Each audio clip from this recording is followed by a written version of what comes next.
Thank you very much. It's good to be here. I'm excited about this and was excited to be able to present on this topic, actually. Hopefully the EAAE doesn't get more than they bargained for here. I want to start just by sort of looking back a long ways, actually. Back in the 90s and early 2000s, there was a spate of papers that came out talking about how agriculture was becoming irrelevant, how it was declining. We lamented the declining student numbers looking at agriculture. We had a large number of departments. I don't know about the ones in Europe. I do know about the ones in the US that were changing their names to remove agriculture from their name and diversifying what they were focusing on. And this is when we started talking about applied economics instead of agricultural economics, for example. And the number of dissertations that involved agriculture started to decline as well. This is all things that were spoken of and talked about quite prominently in our journals, both sides of the Atlantic, I know. And a feeling that agricultural economics was just going to blend in eventually to the broader field of economics and not be a particular specialization eventually. It was about this time that I was planning on going to graduate school and thinking about becoming an agricultural economist. And I remember my father very pointedly telling me it might not be a very good idea.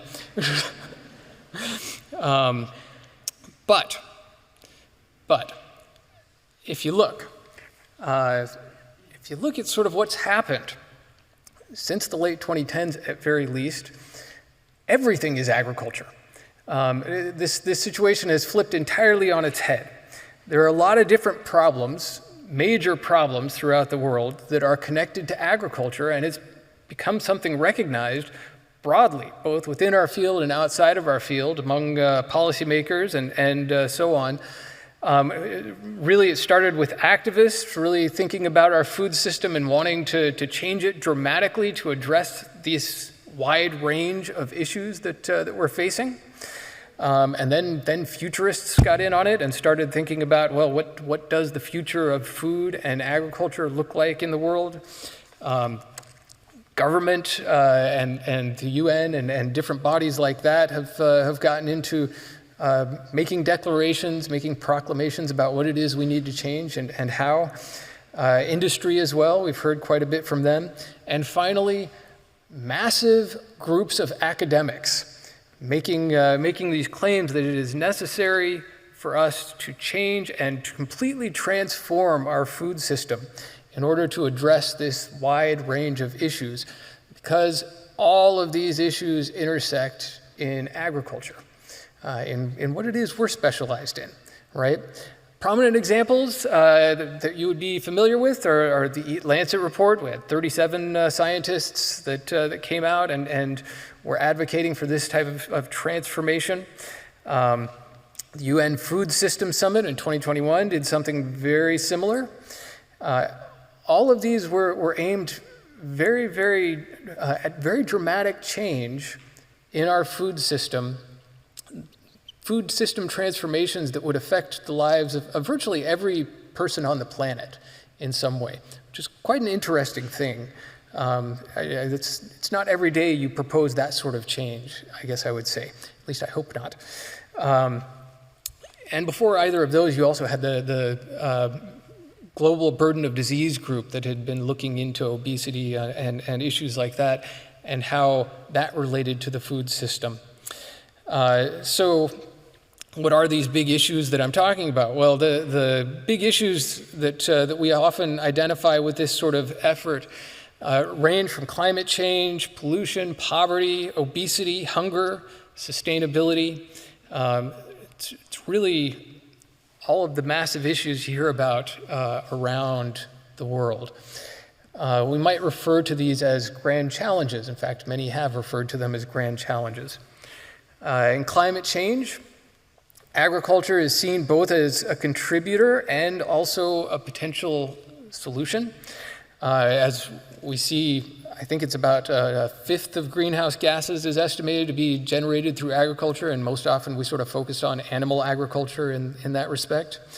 but also part of the solution in creating carbon sinks and possible ability to replace fossil fuels with biofuels, for example. Environmental economists. We've been studying environmental economics and how it relates to agriculture since the 60s. And this, there are clear connections there. This coincided with the beginning of the Green Revolution, which was essentially a big influx of nitrogen that helped generate increasing yields around the developing world. This nitrogen now is now fueling runoff and creating dead zones in our oceans and waterways, and we also have issues where we're worried about, for example, the redistribution of nitrogen from those areas where it's being used in agriculture to those places where it's being processed and eaten, where the food is being processed and eaten, and we're worried about nitrogen depletion. Obesity, I think the connection is fairly obvious. Diet and health have something really clearly connected with our diet and with food. And we saw a dramatic rise in obesity around the world in a lot of different countries. And so we are concerned about this in terms of food. Let me see, I don't want to take up too much time on this. I will mention poverty and food security. Clearly, all of our work in development economics seems to suggest that agriculture and agricultural economics is important in thinking about poverty reduction. Having increased yields, having increased ability to make a living off the land is what fuels the ability to specialize and to create wealth. These are closely linked, as is food security. So let me, that did not move. There we go. Okay, so how have we responded to this? We've responded by jumping in with both feet, is what I would claim. This is I'm sure you cannot read it from wherever you're sitting, but this is a cover from a recent issue of the ERAE. If you look down the list of articles, you'll notice that virtually every article there is addressing one of these big issues, one of these grand challenges in one way or another, right? And I could have done the same thing with the AJE, with the Journal of Agricultural Economics, with any of the major journals in our field. We are doing a lot of work looking very specifically at these issues that have a spotlight shown on them. What are we doing? We're evaluating the impacts of crises that are created through these grand challenges. We're looking at the potential impacts of policies that we could use to address these. And we're evaluating also the potential for adaptation. That's sort of the three branches of works that we see most commonly in our field. And how is that working? Well, for the most part, it's gone pretty well. If you look at food insecurity and so on, we've seen decades of drops in the percentage that are facing food insecurity. We've seen poverty on the decline for decades. We haven't seen much change in the direction of obesity, if you will, around the world. We've seen some adjustment, but the overall change in the direction of emissions has not been much. And actually, in the most recent history, I guess I would say all of these have taken reversals in just the last few years. In fact, all of them are going the wrong way right at the moment. And why? Well, it's been through a series of what I would call policy failures after a long series of successes in some of these. And what precipitated those policy failures? In each case, I would suggest, and I'm sort of going out on a limb here, so bear with me. I would suggest it's a crisis that was perhaps not completely foreseeable, but those crises have precipitated circumstances in which countries, nations, would no longer cooperate with one another on the efforts to reduce these, on the efforts to address these grand challenges. And that's created these sort of situation where we see suddenly a rise in poverty, suddenly a rise in food insecurity, even though we had been so good at addressing these for so long. I guess one of the other side effects of this is we're still employed as agricultural economists. They still need us, which I guess there are positive externalities as well. So, what do I think we need in order to address this? Well, I mentioned the reversals were caused by a lack of global cooperation. And I think in order to make progress on each of these grand challenges, we need global cooperation. They involve these massive externalities. And those massive externalities are not going to be solved by countries working alone or solely within their own interests, but by working together and trading off interests one against each other. That's really how we're going to be able to do it. And it's really important to obtain this cooperation among both the large countries that often cause a lot of these problems generally, but also developing countries. We need to think about global stewardship, if you will. If we're going to address poverty, inequality, if we're going to address also climate change and so on and so forth, without cooperation, those efforts are going to fail. They have to. They just can't be achieved any other way. And if we are going to have cooperation, we're going to have to be able to sustain that cooperation even when we face crises, like the crises we've experienced in the last little bit. And I want to talk something about that, because that's where I think agricultural economics comes in. I think agricultural economics holds something of the key in order to establish sustainable cooperation and maintain it. I think that's important. And how am I going to do this? I'm going to give you a few stories. If I have enough time, I'll go through all of them. If I don't, I'll skip some, but you can read my paper. They're all there. Okay? But these stories could be interpreted perhaps differently than I am interpreting them. That's fine. I don't mind if people quibble with me on some of the details, but I think the overall theme is there, whether you agree with me on the details or not. So the first story I want to look at is the price commodity spike around 2008, right? We saw this first series of general spikes in commodity prices around 2008.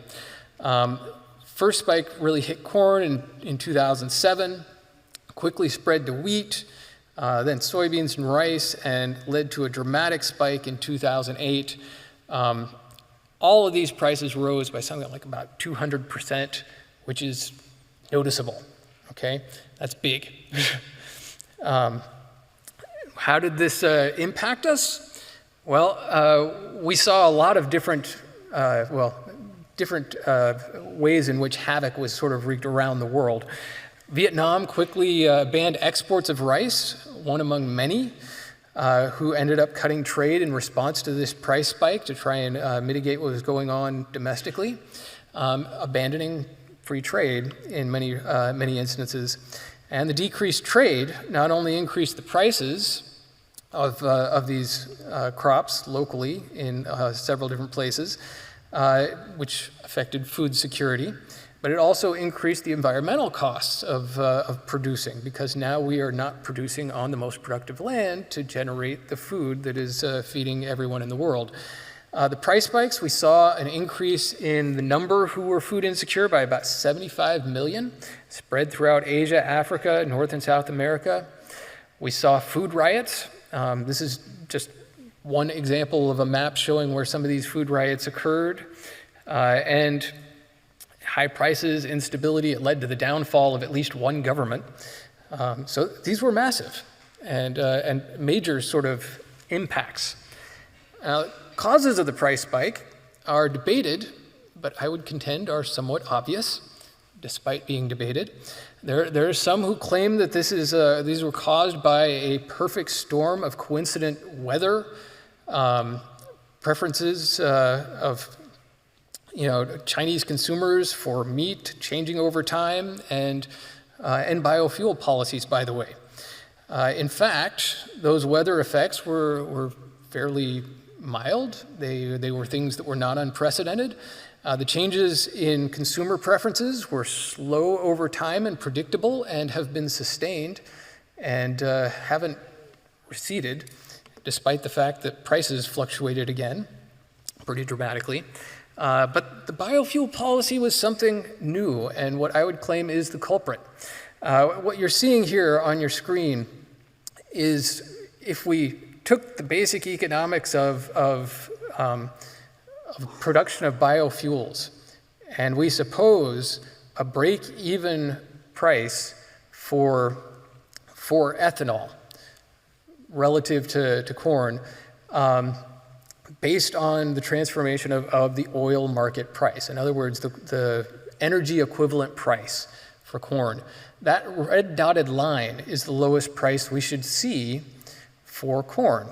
And you'll notice the red line and the blue line have almost nothing to do with each other before about August 2007. That's because there was not much capacity to produce ethanol, at least not the same level as there was after August 2007. And after August 2007, you see that line actually connects and moves around pretty closely with it, with the blue line, especially around 2008 when we saw those price spikes. In fact, almost every time we don't have some sort of capacity constraint, either in production or in consumption and distribution, we see our prices now following this oil, unless we're below a particular level. And this was somewhat predictable. In fact, I won't toot my own horn. We had this paper in 2007 where we pointed out, hey, this connection is now going to be made, and this is how this is likely to perform. And we saw this model, and actually, if we had looked hard enough, we realized, well, this says small changes in oil prices are going to make big changes in grain prices, and we noticed that, and we didn't think much of it, because we weren't really thinking ahead, and perhaps we should have been thinking ahead about what was about to happen. What did ag economists do during this crisis? Well, we observed and we wrote about the emergence of these biofuels. We observed and wrote about the price spikes and the impacts. We advocated for and against biofuel policies. We were on both sides of the issue, which is, I guess, on brand for economists. What didn't we do? We didn't warn about the potential impacts of U.S. corn policy on the world due to concentration in the corn market, that the U.S. is such a big player in corn, and when we start messing around with corn prices in the U.S., we were going to have this worldwide impact that we had to worry about. We didn't use the basic principles of economics in trying to look at the production and trade and what would happen. We didn't do what we should have done, what perhaps would have been sort of the basic playbook for an ag economist back in the 80s, is thinking through the trade impacts and predicting what the vulnerabilities might be to the market. Okay, that's really what I want to get at here, is that vulnerability. I'm sure I'm going to have to cut some of these short, so I'll move on. Story 2 I want to talk about is the 2018 trade wars. This will sound somewhat familiar. 2018, the U.S., under the Trump administration, began imposing tariffs on imports from around the world, most notably on China. Tariffs were initially on steel, aluminum, and manufactured goods. They were trying to target unfair trade practices. At least that was the argument.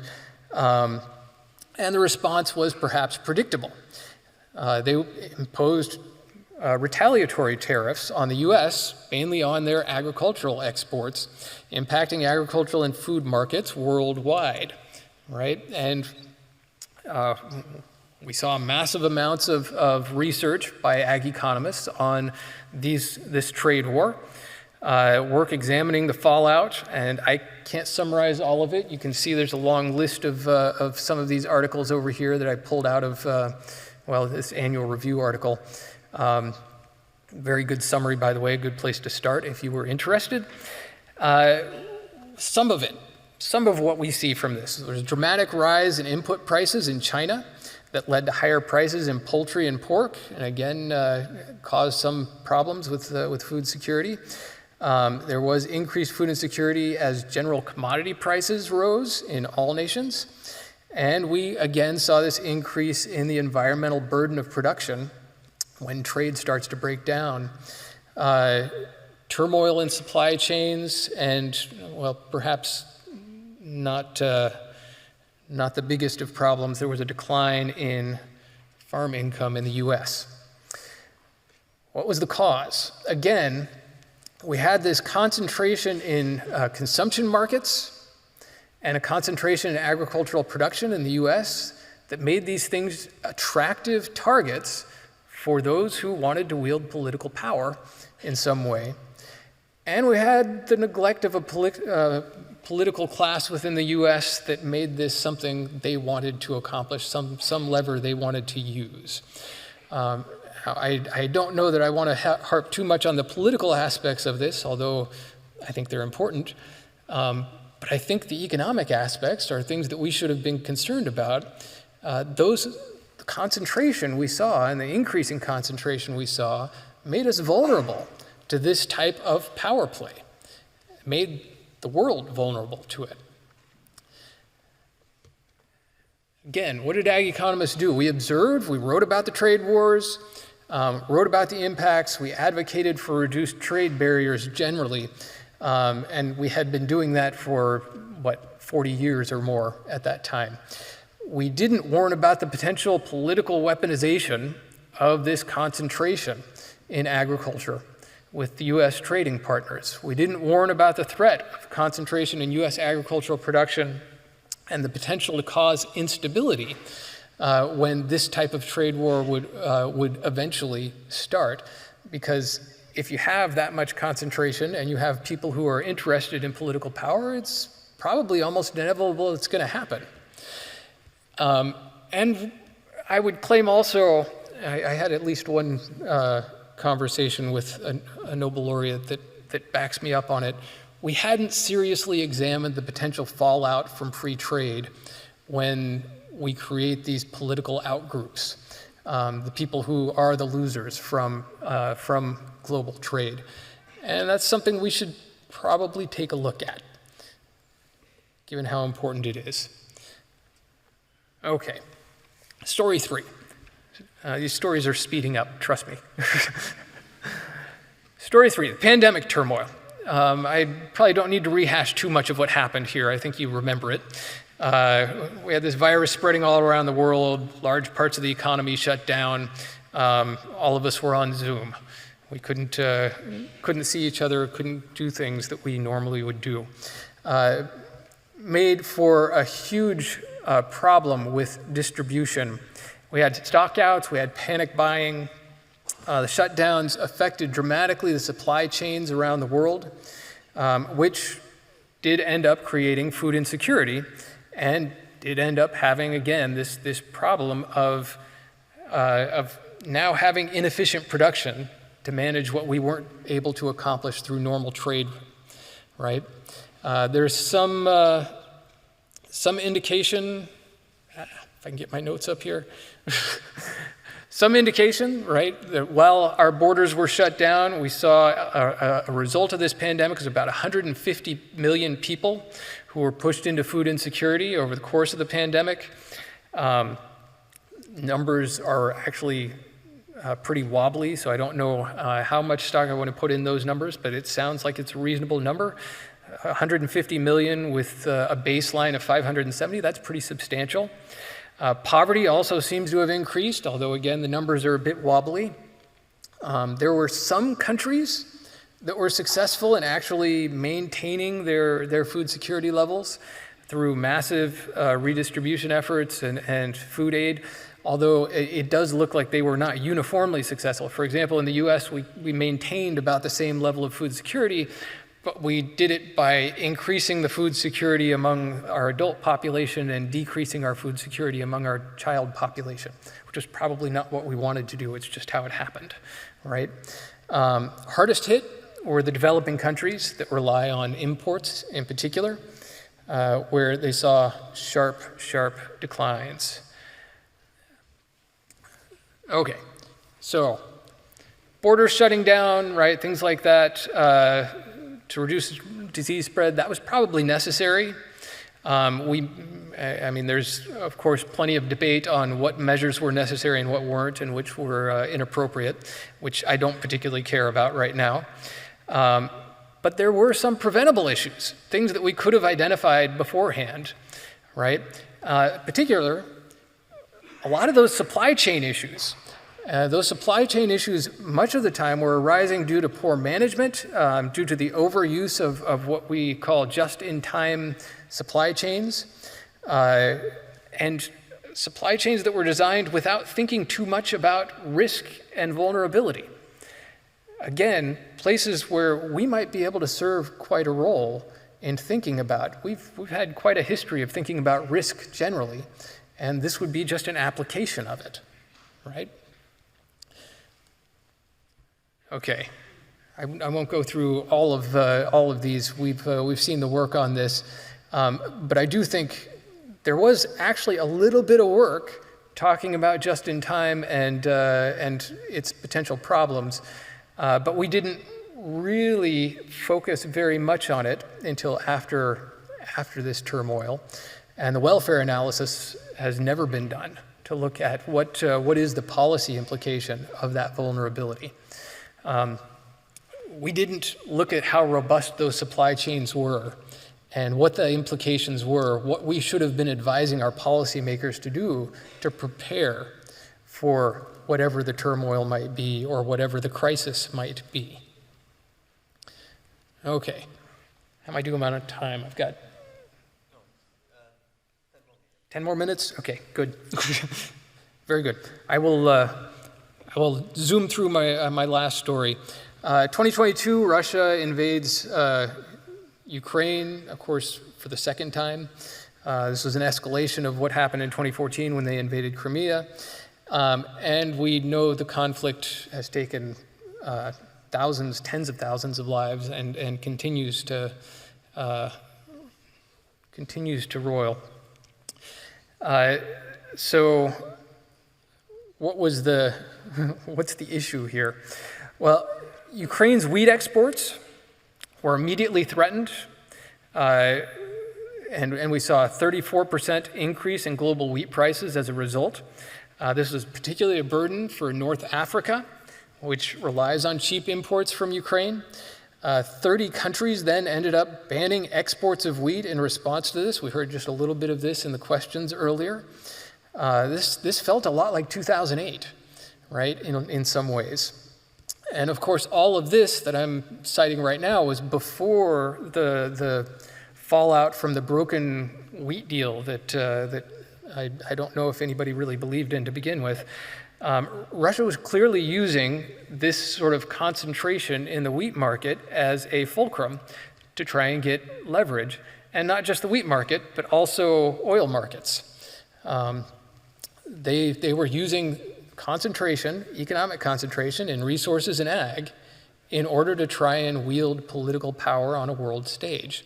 And while we don't have much we can do to predict when these sorts of problems will break out, we do have the ability to identify where those fulcrums lie, where the power is, what the targets are, if you will.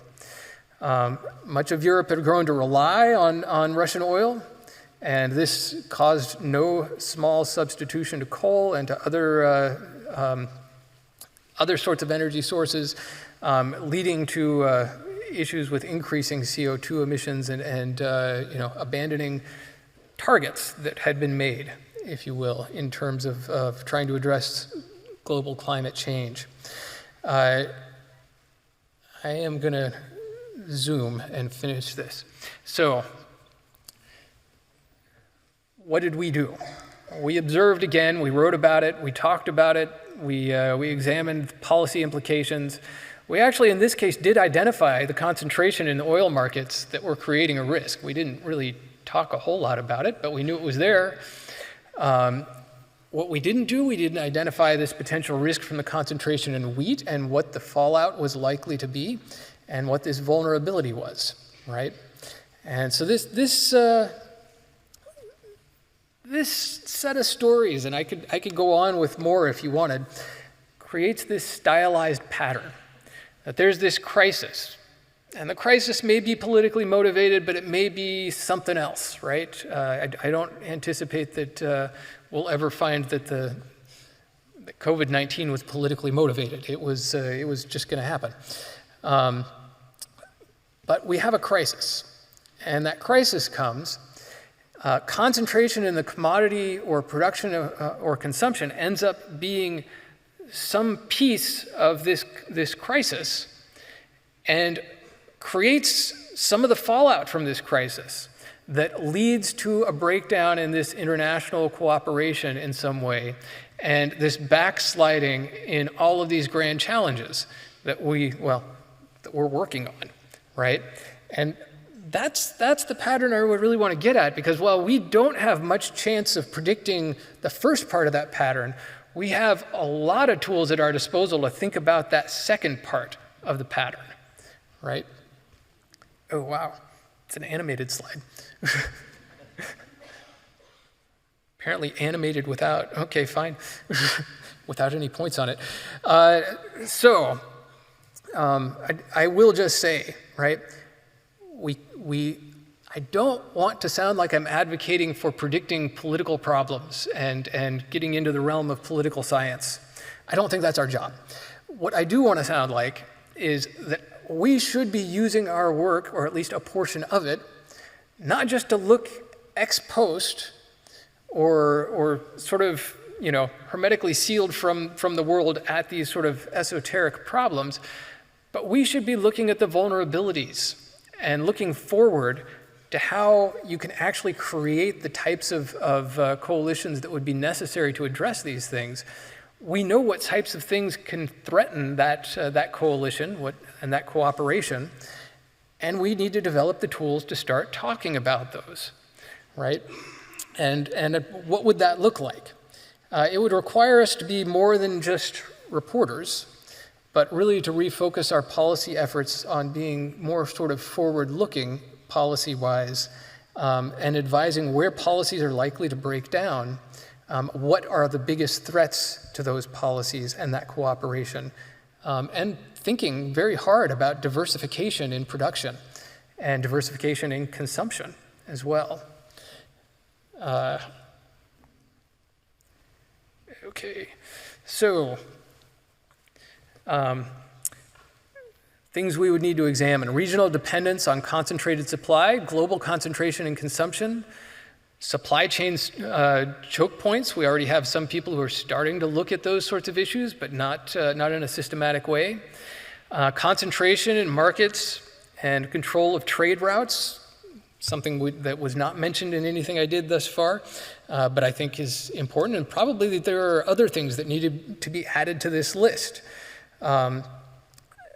Notably, a lot of this data already exists, so it's out there. It's possible for us to be doing this. Right? This wouldn't require reinventing the wheel. We just need to take the market data we already have, right? And we'd have to find good ways of starting to think about valuing this diversification. Because if we acknowledge the vulnerability that comes when we see this concentration, the concentration arose naturally out of comparative advantage and out of returns to scale and things like that. So there's a benefit to it. But we need to acknowledge that there's also a cost to this not being diversified, to being concentrated. And we would need to find good ways of valuing that, develop our welfare economics to think about it, right? Consider the trade-offs in efficiency and vulnerability. So we're not particularly great at valuing things like food insecurity and poverty in that sort of realm.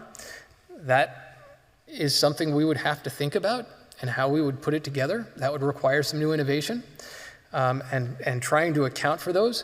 But not only how do we account for those, but also how we might communicate those to policymakers so that they would understand what we were saying, right? How should we communicate? Well, we would need to talk about our track record with hazards, establish this pattern that I'm talking about. and communicate to those who have an interest in stability. I don't think it would make much sense for me to go before the US Congress and talk about how they need to be a smaller share of corn production in the world. But I do think it would make sense for many others to start thinking about, well, when we have this much of the market that is taken care of by this one country, we start to face vulnerability.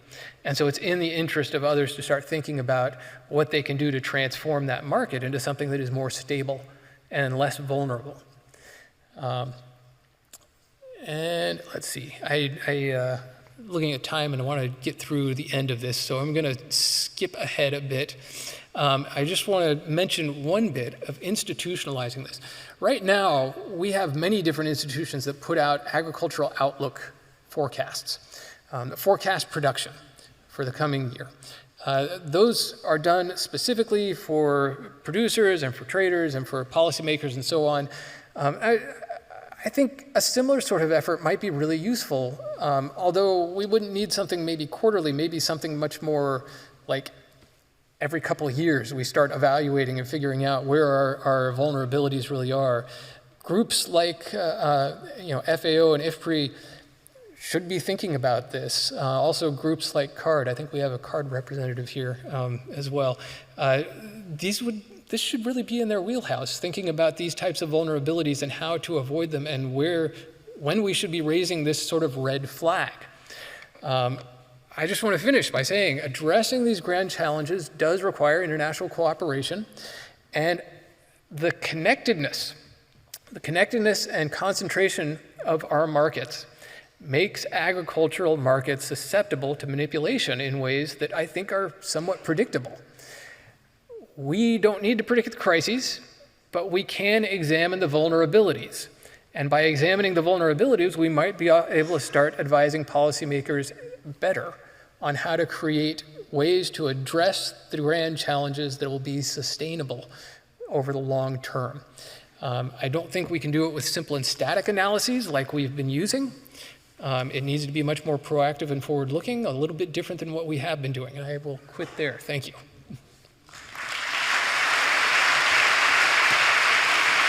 For addressing all the challenges that we are facing.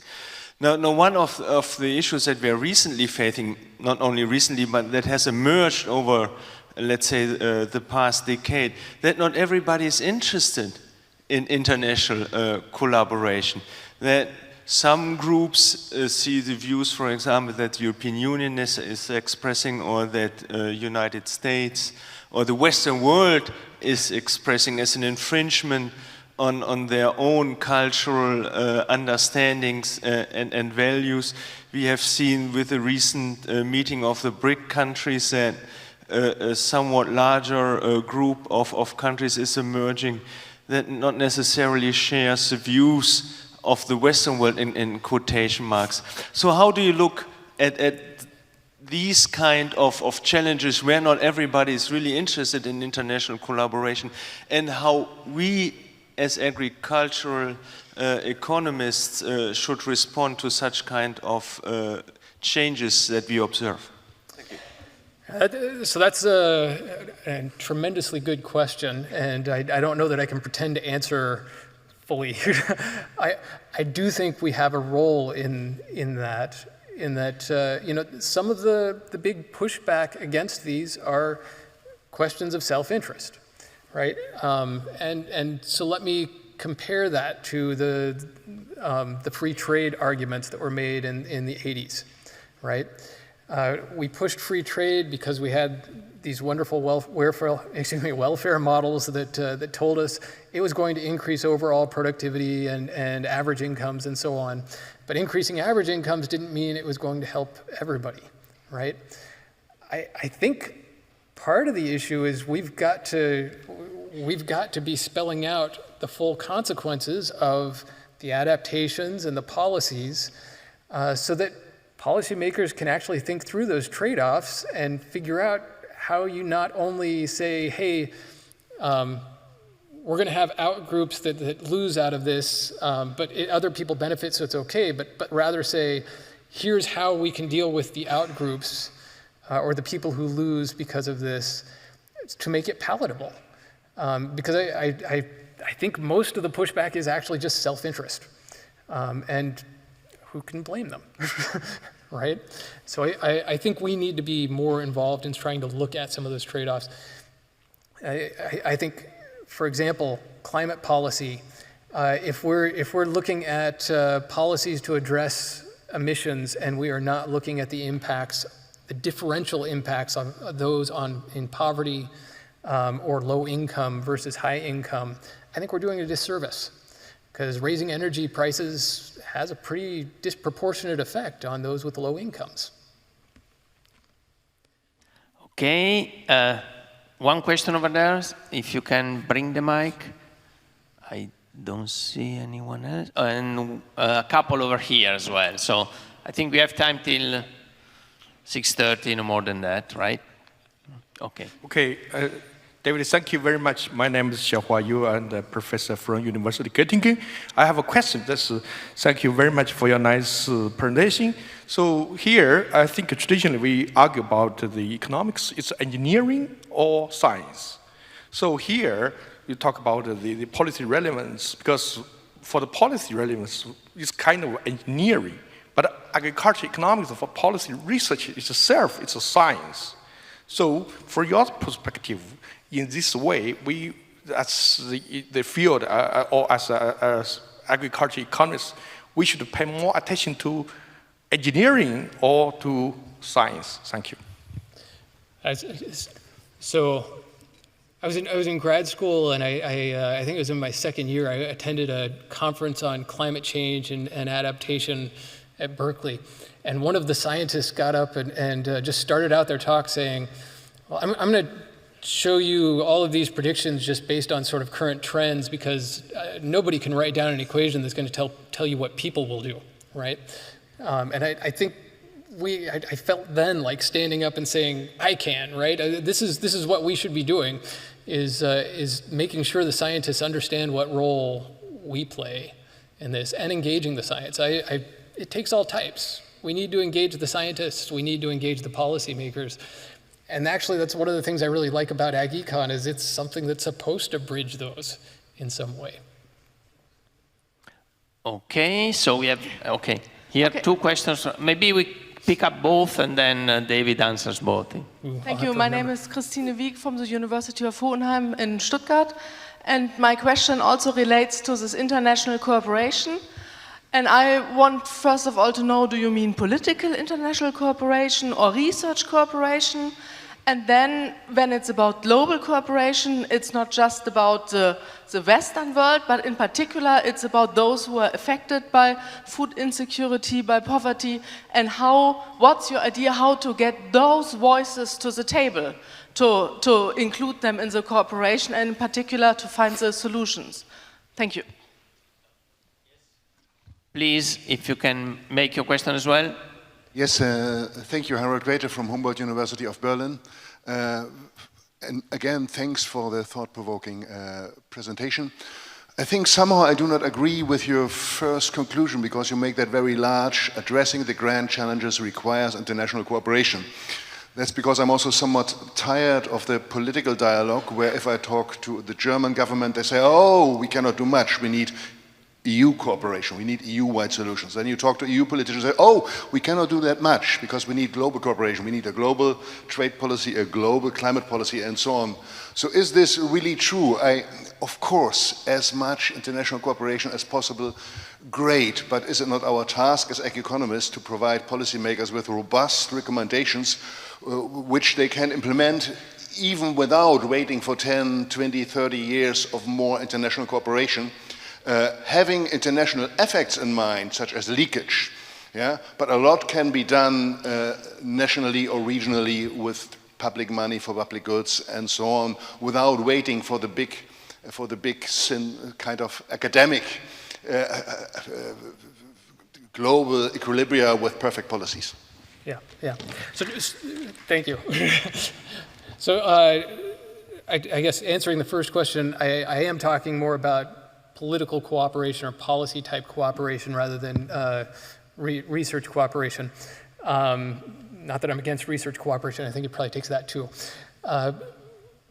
Getting getting the voices of those who are actually food insecure at the table, I think is an important piece of this and is something that is a particular challenge. A lot of policy and policy research and policy recommendations comes from the developed world and is aimed at the lower income countries. And I think we've got to be a little bit careful about how that happens. It needs to be more participatory. It needs to be something that delves much more deeply into cultural constraints and the actual experience of people in those areas. Do I know how to do that? No, I'm an economist. I'm sorry, but then moving to the second question. I do think if we're making any progress, we can make progress without cooperation. Making sustained progress at a global level, I think, really does require cooperation. And maybe we can't get all on board in that cooperation, but we can build some coalitions, we can build some cooperation, and that's going to be more effective than none, right? Particularly if we're going to try and raise income levels of farmers throughout the developing world and provide for them in a way that they don't face food insecurity. I don't think that's going to be something that can be accomplished simply unilaterally. It's going to require major global effort with a lot of countries involved. But I don't know that would, I could make the same arguments for the others as well. It doesn't exclude unilateral efforts so much as it says, in addition to those, we really need to start thinking broader. Okay, thank you, David, for your responses. I think we experienced a very, very nice first plenary session of our Congress. I know you need to make some messages. But if I can draw a very, very short conclusion, I think that among the keywords that David had used, this idea of focusing on vulnerabilities is a sort of, a sort of program we should take for, let's say, reinterpreting our profession. At least in my opinion, this is a good way of looking forward for our role, not just in the profession, but also in our society. So this is all for now. Before giving the floor to Chantal, that has some communication from us, please let's thank again all together our two speakers.